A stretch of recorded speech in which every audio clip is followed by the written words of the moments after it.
Larry Hall, the monster of our story, is introduced in a very human way.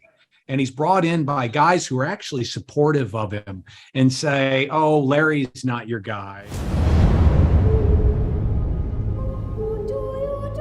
We would like you to transfer to another prison and befriend someone.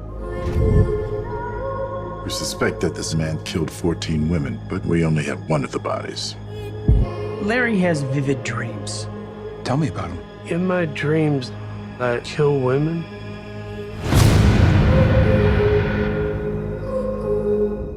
Congratulations. This is so compelling. You know, actually, let's start there. Sepideh, I want to know, what do you find most compelling about this story?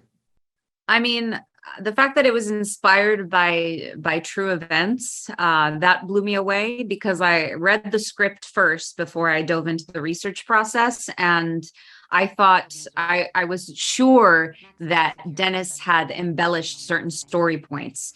A man transferring, the FBI recruiting a prisoner to transfer prisons and not only get a suspected serial killer to confess that he murdered several women, but also, reveal the location of the bodies. This is kind of unheard of, and that this suspected killer was confessing to crimes and nobody was believing it. I couldn't believe this, but so many of these details were rooted in facts. Greg, if the acting thing hadn't worked out, you could have been a detective. Dude, you convinced me. What kind of research did you have to do to get ready? What did you know about this story? I didn't know anything until I saw this. Tell me everything. Larry Hall, the monster of our story, is introduced in a very human way.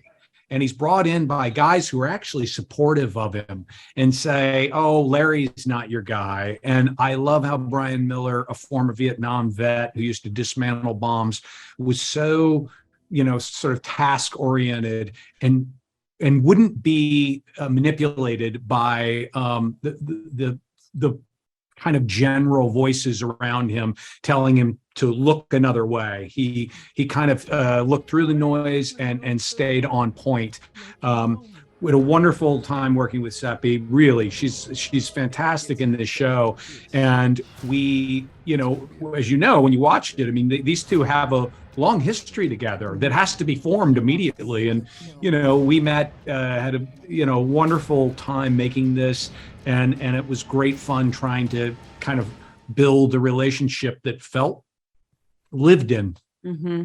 Mm-hmm. Also very authentic. Like, seriously, both of you, your characters work in law enforcement, but the authenticity is there.